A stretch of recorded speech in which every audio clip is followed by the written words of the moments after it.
Բարի երեկո 5-րդի եթերում հարցազրույցն է, այսօր զրուցելու եմ քաղտեխնոլոգ Արմեն Բադալյանի հետ։ Պարոն Բադալյան, շնորհակալ եմ մեզ հյուրընկալվելու համար։ Շնորհակալություն հրավերի համար։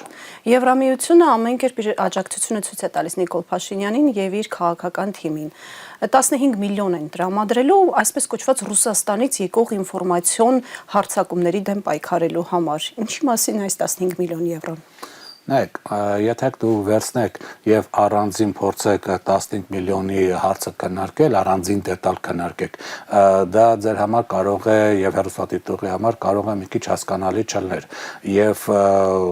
ամբողջ պատկերացում հարցի վերաբերյալ ամբողջական պատկերացում կազմելու համար դետալը պետքա տեղադրենք այն պատկերի մեջ, որը ձևավորվում է։ Իսկ ինչ պատկեր է ձևավորվում, հատկապես 2018 թվականից հետո Եվրամիությունը ձևավորում է մի մեծ տարածք, որը սկսում է Մոլդովա, Ռումինիա, Բուլղարիա, Ուկրաինայի երկու հարավային նավահանգիստներ Օդեսա եւ Նիկոլաևից այդտեղից սկսվում է Սևծով, Անդրկովկաս, Կասպից ծով, Կենտրոնական Ասիա։ Այսպիսի մի մեծ տարածք է ձևավորում, որը պետք է լինի գլոբալիստների հսկողության տակ։ Այսինքն իրենց ազդեցության գոտին։ Իրենց ազդեցության գոտի մաքսիմալ ձևով ազդեցության գոտի, որ ունի մի քանի նպատակ։ Առաջին կտրել Ռուսաստանին եւ հարավից, այս հյուսիս-հարավ ճանապարհը եւ եթե ուշադրություն դարձել եք, եթե այս ծրագիրը նաեւ ամբողջական է, վերջնական եւ ամբողջական դառնա, Ռուսաստանը իր ամբողջ սահմանի երկայնքով սկսած Ֆինլանդիայից, որ արդեն նատոյական երկիր է եւ հակա, այսպես ռուսական երկիր է, միջև Չինաստանի սահման, Ղազախստանը 7000 կիլոմետր սահման ունի։ Ամբողջը անցնում է գլոբալիստների հսկողության եւ Ռուսաստանը սխմվում է դեպի հյուսիս, այսինքն դեպի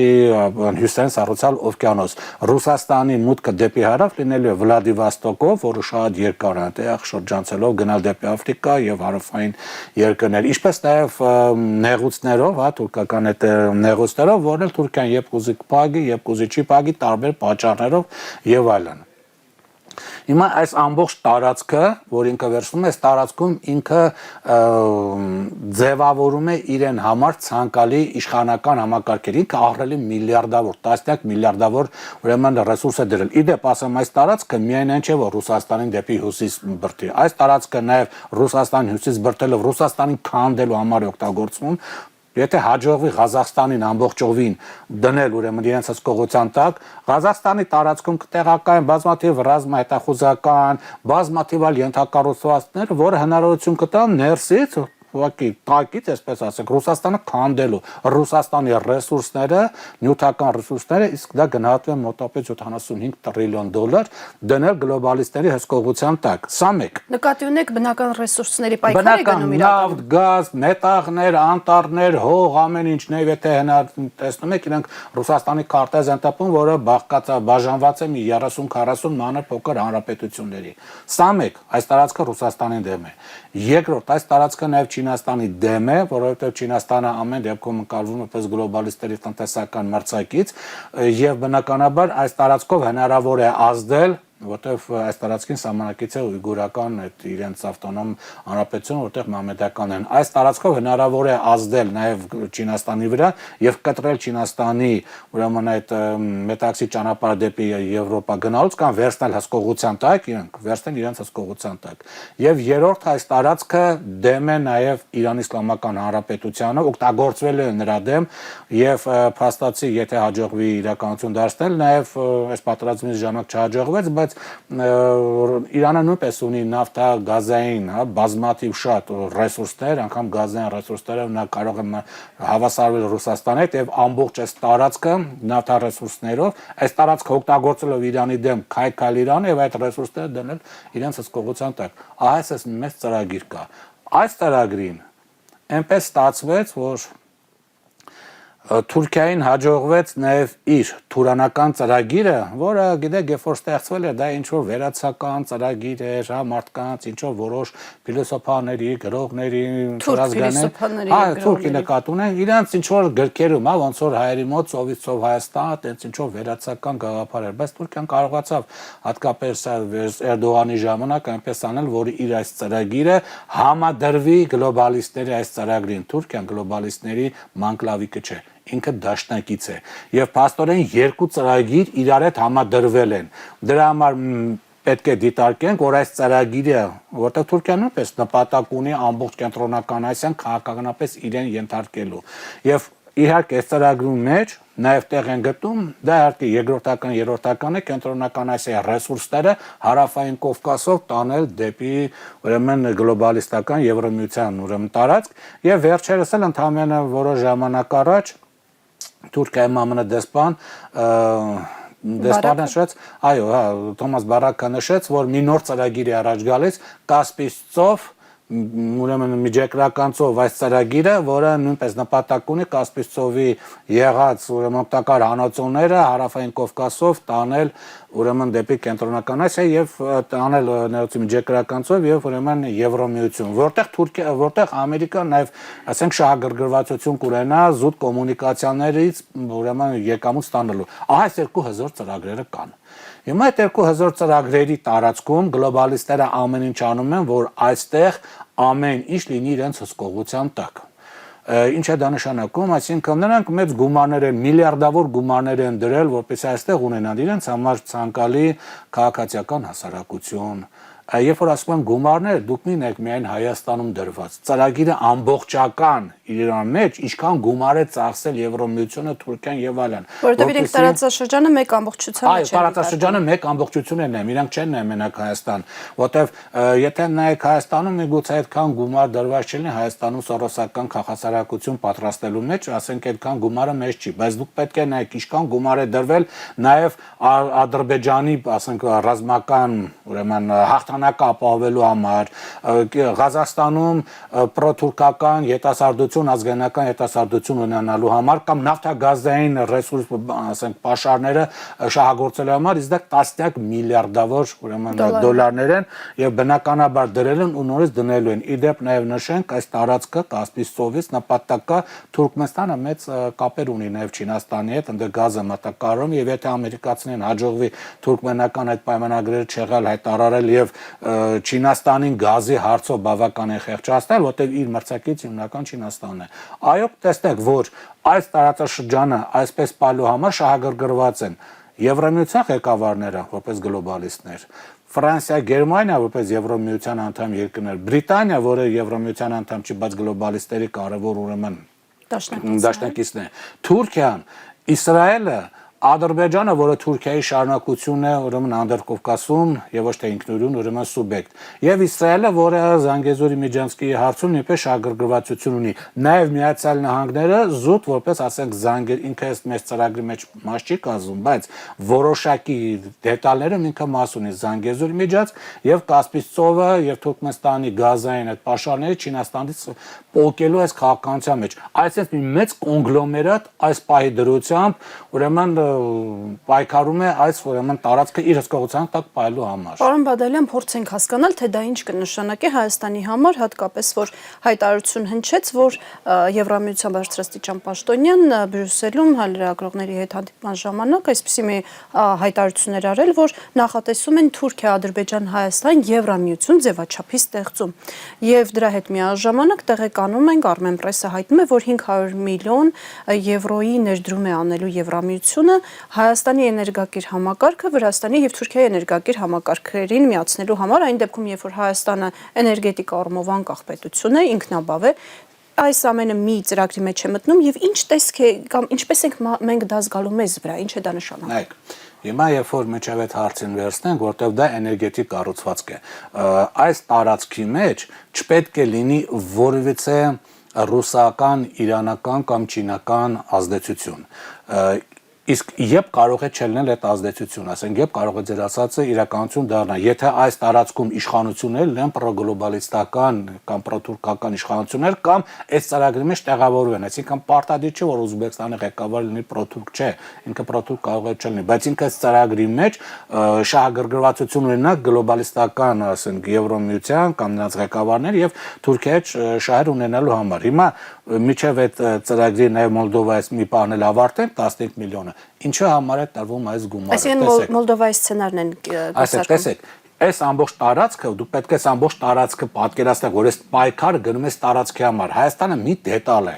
Չի կարելի թույլ տալ, որ մի դետալը ինքը դուրս գա հսկողությունից, որովհետև պատկերացեք, հա, մեքենա շատ լավ մեքենա է, բայց ասենք դուրը չի բացվում։ Եթե դուրը չի բացվում, այդ մեքենան 0 արժեք ունի։ Ինչ որակի մեքենա էլ ուզում է լինի, նա այլևս պիտանի չի։ Հիմա պայմանական ասեմ, եթե այս տարածքի մեջ Հայաստանը ինչ որ դուրս էս բերում, ապա այստեղ ամեն ինչ խառնվում է։ Հիմա ինչու այս տարածքի մեջ, տեսեք, Արցախի հարցը կար։ Դա խանգարում էր այս ամբողջ տարածքի ձևավորմանը։ Դրա համար բերեցին այս ուժին, որը 3 հարց լուծեց։ Առաջին Արցախի հարցը փակեց։ Այլևս Արցախը այս պայդրությամբ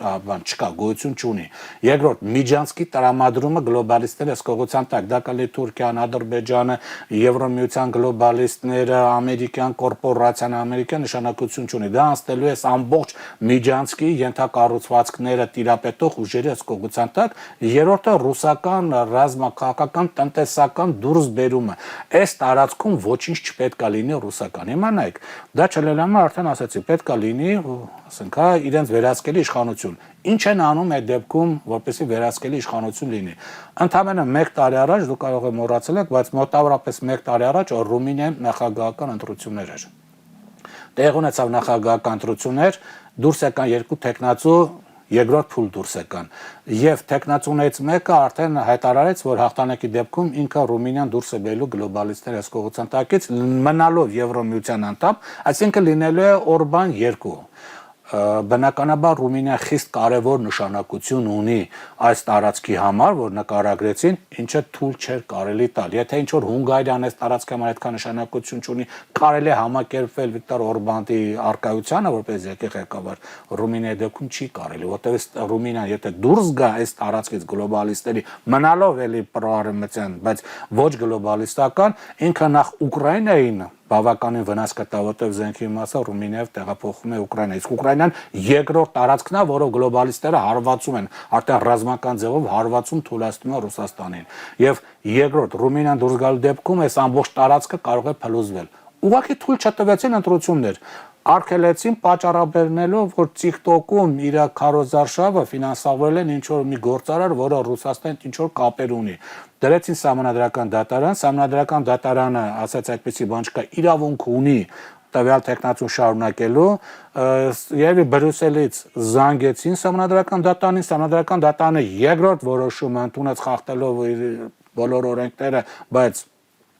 թույլ գտնելով որ այո ճիշտ է նա չպետք է ուրեմն այդ ընտրությունները մասնակցի անցկացվեցին նոր ընտրություններ նա չհաղթեց նրան արգելեցին ընդհանրապես մասնակցել ընտրություններին եւ ընտրվեց այն նախագահան որը գլոբալիստներին ձեռք է տալի մեզ մոտել 2026-ին այդ սա առաջին երկրորդ մոլդովական տարբերակ գիտեք երբ որ շատերն ասում են մոլդովական տարբերակ շատերի մոտ թույլ պատկերացում կա ասում են գիտեք Հայաստանի Սահմանադրությունը թույլ չի տալիս որպեսզի դրսի հայերը քվեարկեն իհարկե Մոլդովայում այդպես այցին 120,000 մարդու ձեն բերեցին եւ Իոկուտ Մայա Սանդուի կուսակցությանը գրանցեցին։ Հիմա այդ 120,000 ձայնը ոնց ձևավորվեց։ Ով ձևավորեց, ոնց գնացին ընտրելու, ոչ ոք չհետաքրքրվեց։ 120,000 ձայն ուղղակի բերեցին, լցրեցին։ Սա առաջին տարբերակն է կեղծելու։ Երկրորդ տարբերակը դա Հայաստանում չի աշխատում։ Հայաստանի Սահմանադրությունը թույլ չի տալի դրսի հայերին մասնակցել Հայաստանի ընտրություններին։ Երկրորդ տարբերակը նրանք արգելեցին մեծ դնեստրին, ուղղակի կամուրջները փակեցին։ Արգելեցին մեծ դնեստրին, ընտրողները գան եւ մասնակցել ընտրություններին։ 11,000 ընտրող եկա, որը նշանակություն չունեցողներ։ Եվ Ռուսաստանում բնակվող Մոլդովայի քաղաքացիներին տվեցին 10,000 քվեատարտիկ, ասին ինչ ուզում եք արեք։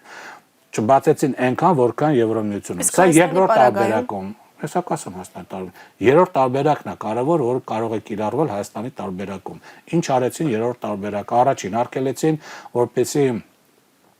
այնտեղ ուրեմն դաշինքներից մեկը, ուրեմն հաղթանակ դաշինքը մասնակցի ընտրություններին։ Ուղղակի արգելեցին։ Երկրորդ, ընտրություններին մասնակցող դաշինքներից մեկին, ուրեմն հայրենասեր դաշինքը, հայրենասերին արգելեցին, իսկ հաղթանակ դաշինքի մասնակցող կուսակցություններից մեկին ուրբաթօրը հանեցին ընտրական տեղամասը, ուրեմն ցուցակից հանեցին, ասին ինքը կարոզարշավը սխալ արել։ Երրորդ, թույլ տվեցին, որ մի կուսակցություն մասնակցի ընտրություններին, իրանց ձեն տվեցին մի քանի տասնյակ, բայց ասացին իր քարոզարշավը TikTok-ում սխալ անցկացրել, արգելեց իր ձեները հեչ արեցին։ Մարդիկ չհասկացան, նրանք գնացին ձենը փոշիացրեցին, այսպես տասնյակ հազարավոր եւ չորրորդ տարբերակ արեցին։ Անցավ մի կուսակցություն, որը նորմալ անցել էր, բայց քանի որ Մայա Սանդուի կուսակցությունը, ասենք 55 ձայն էր վեկալը, 4 ձայն ուներ ընդամենը ավել, որը վտանգավոր է, ռուսական կողմը կարող էր գնել։ Այդ անցած կուսակցությունը չեղել հայտարարեցին ընտրությունները, իր անցած 6 ձայնից կեսներ տվեցին Մայասանդուին, իրան գրեցին 58%։ Այս տարբերակը կոչված Մոլդովա այս տարբերակը կարող են կիրառել Հայաստանում, այսինքն խնդիրը, երբ որ ասում մոլդովական տարբերակ, տեխնոլոգիական նմանությունը չի։ Մոլդովական տարբերակ նշանակում է ցանկացած միջոցով պահել իշխանությանը, որովհետև որ չփոխվի։ Այդ տարբերակով շատ հանգիստ կարող են ցանկացած ուժ, մենակ 15 միլիոն չէր, ինչ ասեց, պրոքսի ուժեր կան։ Չէ, որտեղ եթե հիշեցիք Կայա Կալասը ասում էր, որ կան պրոքսի ուժեր։ Շատ հանգիստ պրոքսի ուժերից կարող են համարել մեծ ձևով շարժում։ Ընդդիմադիր ցանկացած ցանկացած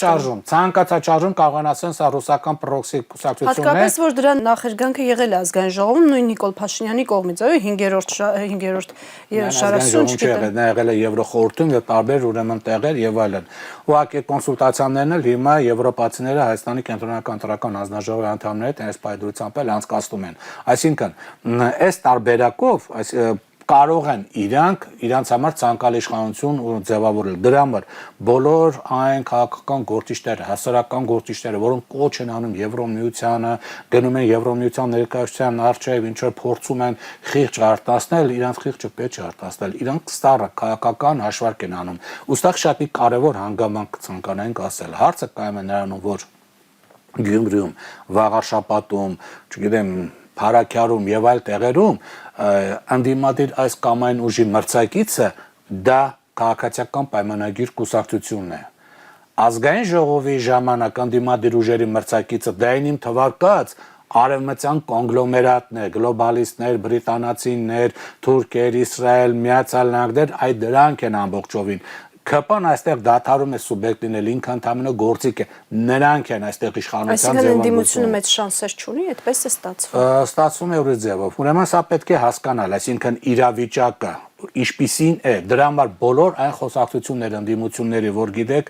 մենք մեր Վաղարշապատից դասեր են քաղել, այդ դասերը մենք իրականացնենք ընտրություն ժամանակ, չես կարող իրականացնել։ Հələ դնենք մի կողմ, որ բացի այդ արևմտյան կոնգլոմերատից բացի անգլիան Հայաստանում նաև օլիգարխիան է կողմ շատ դեպքերով, որ դեպի արևմուտք գնա եւ ինքը այսօրվա իշխանության կողքին է կանգնած։ Այսինքն դունեց եւ դրսում հզոր մրցակից եւ ներսում, ասենք համեմատաբար հզոր մրցակից։ Եվ եթե ոմանց թվում է, որ իրենք կարող են գնալ եւ թղթով բան այդ քվեարկությամբ, չգիտեմ, հավաքելով 117643 ձայն ավել, փոխել արևմտյան այս կոնգլոմերատիում ձևավորվող այս ամբողջ համակարգը խափանել, նրանք չարաչար սխալվում են։ Լուծումը ո՞րն է, պարոն Բադալյան։ Լուծումը այն է, որ իրանք պետք է մի բան հասկանան։ Հայ դեպս Ղարաբաղի հարցով ասում, այդ ձեր 500 միլիոնին չի համարա պետք։ Այդ 500 միլիոնը պետք է զուտ նրա համար, որպեսզի Հայաստանում, ասենք, այսօրվա դրությամբ էներգետիկ ենթակառուցվածքները Ռուսաստանի ձեռքին են գտնվում դեռևս։ Առաջինը վերցվեց, հեծը ՌԴ քաղաքացի հանդիսացող, խոշոր գործաձեռքից լիցենզիան վերցեցին։ Կարևոր չէ, օրինական չի, իրանք ուղղակի վերցեցին։ Կարևորը արդյունքն է։ Կարևոր արդյունքն է, արդյունքով իրանք վերցեցին։ Դա ինչ որ մի հատ ուրիշի կհանձնեն լիցենզիա, որը կմիավորվի թուրքական ուրեմն գծին, որովհետև Թուրքիան եւ Եվրոմիությունը այսօր դաշնակիցներ են։ Այո, Եվրոմիությանը պետք է, որպեսզի Հայաստան էներգետիկան դուրս բերվի Ռուսաստանի վերահսկողությունից։ Այսինքն Թուրքիան որոշելու է մենք կունենանք էլեկտրաէներգիա մարդկանց հասկանալի լեզվով բացատրելու համար, թե ոչ։ Կամ ինչքանով կկարողանանք այդ էլեկտրաէներգիայից օգտվել։ Թուրքիան է դա որոշել, դու իր այդ գծի հետ ես կապվում։ Ատոմականը, եթե այսօր իշխանությունները ուզեն Ռուսաստանի ատոմական կառուցել, արդեն պետք է պայմանագրերի վրա աշխատեն ստորագրված լինեն, բայց տեսնում եք որտեղ պայմանագրեր չկան։ Նույնիսկ արդեն ուշացել են մի քանի դեպք։ Հա, բավական ուշացել է, ինչ նշանակում է, որ դա էլ է դուրս գալու, մնում է Գազպրոմը, դե եթե Ղազախստան, Ադրբեջան այդ գազները տեղից Թուրքմենստանից էլ հաջողեն են գազը բերել, ապա Հայաստանին մեծ թվով գազ պետք է։ Այդ Գազպրոմը ինչ որ մի ձևի կվերադարձնեն ճակատավոր ժողովրդին, դա կբերեն։ Այդ 500 միլիոնը դա է ուրեմն պահանջում։ Իսկ պատահական է, որ Տաշկենտում է Հա, ինչու ասեմ, ինչու պարտադիր է Տաշկենտում կամ ինչու Տաշկենտում, որտեղ վերջերս գիտեք ինչ, ամերիկյան հեռուստաընկերություններում քննարկում էր գնում, որը կազմակերպել Ատլանտյան խորհուրդը, այնտեղ ուղղակի առաջ քաշեցին այն գաղափարը, որ այս ամբողջ կառույցը որ նկարագրեցի վերջնական ավարտին հասնելու համար երկու դետալ դեռևս ոնց որ դուրս են այս կառույցներից։ Սա Ադբանը Հայաստան ու Տաջիկստանը, այ եթե իրանք էլ մտնեն թուրքալեզու երկրների կազմակերպություն, կարևոր չի որ հայերը քրիստոնյա են, տաջիկներն են շիական ինչ որ թեւի են։ Եթե իրանք էլ է թուրքալեզու ուրեմն կառույցի մեջ մտնեն, այս ամբողջովին արդեն ավարտին կհասցվի թուրքական աշխարհի կառուցումը, իսկ բնականաբար թուրքական աշխարհի մեջ ենթակառուցվածքները պետքա Թուրքիայից գան։ Այսինքն դառնալու ենք թուրքական պետությունների Չէ, այդ ծրագիրը աշխատում է, որ Հայաստանը այդ կառույցի անդամ լինի, որովհետև ցեղասպանության հարցը փակված այլևս ոնց որ միջազգային կարևորություն չի, ապրիլի 24-ին ընդհանրապես ծաղիկ են դնում, դա երկու տայտել դալ կարող է հանեն, Արցախի հարցը փակված է, դեպ նաև այստեղ անդրադառնանք ինչու համար Արցախի փաստաթղթերը տպեցին, որտեղ դրանք իրենց այլևս ոչ մի կարևորություն չեն ներկայացնում։ Դա ընդհանրապես արհեստական օրակարգ է, որ իմ անդիմադիրները սկսեն վիճել։ Քիվեսն է լավ, Կազանն է լավ, Թենը է լավ, կարևոր չի Քիվեսն է լավ, Կազանը լավ, մեկ այդ հարցը այսօր փակված է։ Եվ հետին թվով հայրենասիրությունը պետք չի, արդեն կարևորություն չի ներկայացնում։ Եվ հետո մի բան էլ որ դեկտեմբերի 1-ին այդ Միսկի խումբն էլ ուրեմն, հա, լուծարվեց շատերը դժգոհություն, հա, բողոքեցին, թե դրանով Արցախի հարցը վերջնականապես փակվեց, ուրեմն իմացեք, Միսկի խումբը մահացավ, Միսկի խումբի վրա կրակեցին 20 թվականի սեպտեմբերի 27-ին, երբ որ պատերազմը սկսվեց։ Դրանից հետո 22 թվական, երբ որ Ռուսաստան եւ Եվրոմիություն այդ պատերազմը գնաց Ուկրաինայի տարածքում, Միսկի խումբը անգավ կոմայի մեջ։ Իսկ սեպտեմբերի 19-ին 23 թվական, երբ որ Արցախի հարցը հայտարարվեց Արցախը, Միսկի խումբը մահացավ։ Դեկտեմբերի 1-ին ընդհանրեն մահվան վկայականն են տվել այդ մահվան բյուրոից։ Վերջ, սա մեկ եւ երկրորդ, երբ որ ինչ որ մեկին հող է պետք լինում ազատագրել, ինքը չի նայում Միսկի խումբ կար թե չէ, Շուշին չէր։ Նույն Ադրբեջանի, նույն Իսրայելի օրինակը։ Նույն Ադրբեջանի, նույն Իսրայելի օրինակը, նույն Ղրիմի օրինակը, նույն Դոնեցկի օրինակը, նույն բոլորի Շուշի օրինակը, նույն Քարվաճարի ազատագրել օրինակը եւ մնացած բոլոր օրինակները։ Ուժեղի իրավունքն է գործում։ Գործում է ուժեղի իրավունքը ուժով դուք պետք է ուժով չի նշանակում պատերազմ, դուք կարող ուրի ձևի ուժով ունես, այնքան ուժով որ ստիպեց որ դիմացինը քեզ տարածք տա, բայց ուժեղի ձևով պետք է ստիպես ցանկացած փաստաթղթով մոռացեք թե Արցախի հարցը վերադարձվելու։ Այ հիմա այս ամբողջ բանի մեջ, կոնգլոմերատի մեջ գալիս է հենց ընտրությունները, ընդդիմությունը պետք է մի բան հասկանա, որ իդեպ նաև ասենք որ հասարակության միակ պոտենցիալը մնացել է ընդհանրապես ընտրատեղամասում քվեարկելը ինքը ուրիշ պոտենցիալ չունի դրա համար բոլոր այն հեքիաթները որ անդիմադիրները պատմում են որ գիտեք մենք ինչ որ փողոցային ճնշում կիրականացնենք պարզ օրինակ Վաղարշապատ քաղաքում ԿՊ-ի օկտին դուրս եկավ հանրավայքի 20 հոգի, բայց հենց նույն ԿՊ-ի համար քվեարկեց 6000 մոտապես 800 հոգի։ Հաշվեք, հա, նույն քաղաքը չեմ ասում ամբողջ ամենքը, դա նշանակում է հաշվեք, քանի անգամ դուրս եկավ։ Մեր ձևով բանի համար դուրս եկավ, ասենք, 20000 մարդ, 15000 մարդ հանրավայքի, բայց կոմունակիստները իշխանության դեմ զանգվածը շատ ավելի լավ է։ Ֆիքսեք քաղաքացին փողոց այլևս դուրս չի գալի։ Եվ վերջում էլ ասենք, շատերն ասում են, այ եթե այս կուսակցությունը արգելվի, այս կուսակցության ղեկավարը կոչ կանի, հա, այն մյուս կուսակցությունն գնան քվեարկել։ Դա չի աշխատում։ Կոչով ընտրողը չի գնում, ասենք ամբողջ 100% ընտրազանգվածը չի գնում մյուսի կողմ։ Կարող է 5% գնա, 10%, 15% ավել չի գնում, որովհետև այդտեղ ավելի բարդ ուրեմն հարցեր կա, որին չեն կատարում։ Բադալյան, կարևոր է նաև այս կոնտեքստում, քանի որ մենք խոսում ենք աշխարհաքաղաքականության մասին։ Ռուս-ուկրաինական պատերազմի հնարավոր ավարտի արդյունքները։ Ուիտքոֆը երեք Պուտինի հետ Կրեմլում հանդիպեց, 5 ժամանոց քննարկում են եղել, որի հիմնական բովանդակությունը կամ ամբողջ բովանդակությունը գաղտնի են պահում եւ ասում են, որ ցանկալի է դեռևս այդ մասին հրապարակային հայտարարություններ չանել։ Հողի վրա ինչ պատկեր ունենք։ Փաստացի փաստ չէ, որ ԱՄՆ-ն Ռուսաստանի հետ համաձայնության եզրեր արդեն գտել է եւ հիմա ուղղակի վերջնական պատկերի վրա են աշխատում։ Ուրեմն նախ մի բան բարձենք, առաջ կանգնած գնացող բանակին ռուսական բանակ առաջ է գնում։ Զյակը սա հայրենական մեծ պատանեզի նման չէ, որ տանկային դիվիզիաները միանգամից մի օրի մեջ 100-200 կիլոմետր գնան առաջ, պատերազմի ձևաչափը փոխվել է, բայց ամեն դեպքում առաջ գնացող բանակը չի կանգնում հենց այնպես։ Սա մեկ, երկրորդ, Տրամպը եւ Պուտինը վաղուց են ընդհանուր հայտարարի եկել եւ երկուսն էլ խաղում են ընդհանրապես, որովհետեւ Պուտինը պետք է հասնի միջև այն տարածքը, որին ուզում է ազատագրել, Դոնեցկ, Լուգան, Զապորոժիե եւ Խերսոն, ասենք ազատագրել կամ Խերսոնը փոխել ուրիշ տարածքների, որից հետո իրանք լեզու գտնեն Տրամպը եւ եկան տրամպիստները, իրանք ուրիշ ծրագիր ունեն։ Իրանց թիրախը Չինաստանն է, Սա մեկ, երկրորդ, Տրամպի նպատակը արկտիկական սառուցյալ օվկիանոսը վերցնելն է։ Դրա համար Կանադա, Գրենլանդիա կա։ Իսկ այդտեղ Ռուսաստանի դերը կարևորություն ունի այդ քվեարկության մեջ։ Այդ իսկ պատճառով այս Ուկրաինան իրան այդքան էլ չի հետաքրքրում որպես այդպեսին։ Իհարկե չի նշանակում, որ ինքը կողմ է սաղ Ուկրաինան, որ վերցնի, բայց իրանք խաղում են, երկուսը ժամանակ են ձգում միջև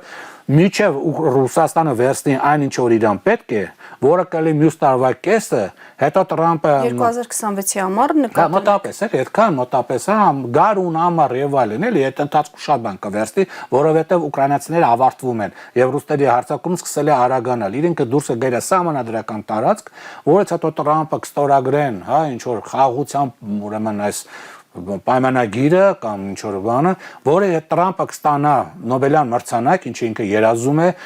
որը կօգնի Տրամպին կոնգրեսին նստորեն պալատում հաղթանակ տանել մյուս տարի ընտրություններն են Ամերիկան բանում։ Եվ այդպեսով լավ ավարտել իր քաղաքական որից հետո ինքը աշխարհում բոլոր հակամարտությունները փակվածելով, եթե նայեցիք Իսրայելը բան Գազա փակել արդեն դրա մասին ձենձուն չկա։ Փակելով որ միջև օրս երեխաներ են մահանում։ Կապ չունի, հետո ռազմական գործողություններ չկա։ Որից հետո ինքը խաղաղ աշխարհը կհանձնի Ջենսի իր վիցե-պրեզիդենտին Վենսին,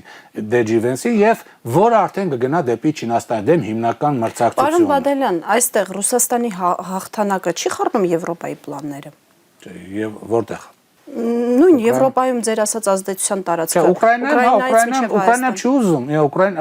բնական Եվրոպ միության ղեկավարությունը եւ նաեւ Թուրքիան ասեն չեն ուզում որ Ռուսաստան Ուկրաինային հաղթի։ Դրա համար անդադ իշքան կարողանում են զենք են տալի, որովհետեւ այո, Ուկրաինան շատ կարևոր նշանակություն ունի, ասենք գլոբալիստերի համար ընդդեմ Ռուսաստանի, չի խառնում Ուկրաինան։ Իսկ Հայաստանի իրավիճակը ի վրա ոնց է անդրադառնալու Ռուսաստանի վերջնական հաղթանակը փաթեթավորված ձևով, հա՞ Նայած ինչ ձև, եթե ռուսական զորքերը կարողանան միանգամից ինչ ջարդելով հասնել միջև Լվով, դա ուրիշ է, բայց դա այդպես չի լինելու։ Եվ երկրորդ, Ռուսաստանը բաց է թողել այն ժամանակատված, երբ որ ինքը կարող էր քաղաքական ինչ որ ճնշումներով ազդել Հայաստանի իշխանության վրա։ Պիտի ստիպված լինի կոպիտ գործիքներ կիրառել։ Գիտեք, սահմանադրությունը ամեն ինչ տալիս է, այսա միշտ ասում, սահմանադրության շրջանակներում, բայց ինչ կանի Ռուսաստանը, ես գաղափար չունեմ, չգիտեմ, պատկերացում չունեմ, բայց ինչ որ ես ասում, դա միշտ ընդդիմությունը պետք է հաշվի սահմանադրության շրջանակներում ինքը պետք է գործի հասկանալով սահմանադրության էությունը, բայց այն պահին, երբ որ վարչապետ Օգոստոսի 8-ին ստորագրեց Վաշինգտոնում այդ խաղաղության նախաստորագրեց այդ պայմանագիրը, դրանով ինքը ցույց տվեց վերջ ինքը այլևս գնում է, ինքը այս պատվերը ամբողջական պետք է միջև վերջ իր տեղ հացնի։ Դա նշանակում է Արցախի հարցը ընդհանրապես է փակվելու։ Միջանց կատարվելու է ռուսական ներկայությունը այստեղից հեռանալու է։ Ռազմաբազան Հայաստանից հեռանալու։ Միջև հունիսի 7 ասել են, որ այդպիսի բան չկա, դա հիմարություն է, հունիսի 7-ին ասել են Ռուսաստան բազատ վերցրու, ստեղից հաջողություն չի կարող գլոբալիստերի տարածքում լինել ռուսական ռազմաքաղաքական եւ տնտեսական ներկայություն։ Այդ 500 միլիոնը դա է նշանակում կտրել ցանցերը, ոնց որ Լիտվան կտրեց այդ հոսանքը, ցենց բացեցին։ Ցանցերը կտրել ամբողջովին Ռուսաստանից կապելով Թուրքիան էլ բնականաբար Եվրոմիությանը այստեղից հեռանալու է։ Հատկապես որ նաեւ կան անդիմադիր ուժեր, որոնք դեմ դուրս գալով գործող իշխանություններին, բայց շատ լավ տակից աշխատում են այս իշխանությունների օգտին եւ նրանց պայքար արդեն 31 թվականի համար էական չի հասկացողական է եւ 31 թվականին վերցնել իշխանությունը, որը արդեն վարչապետը շատ հանգիստ կհանձնի եւ բնականաբար նոր ուժը կասի ժողովուրդ, արդեն ամեն ինչ ավարտված է, Ղարաբաղ հարցը փակ է վերջնականապես, Հայաստանը արդեն ամբողջովին արևմտյան ազդեցության տակ է, Ռուսաստանի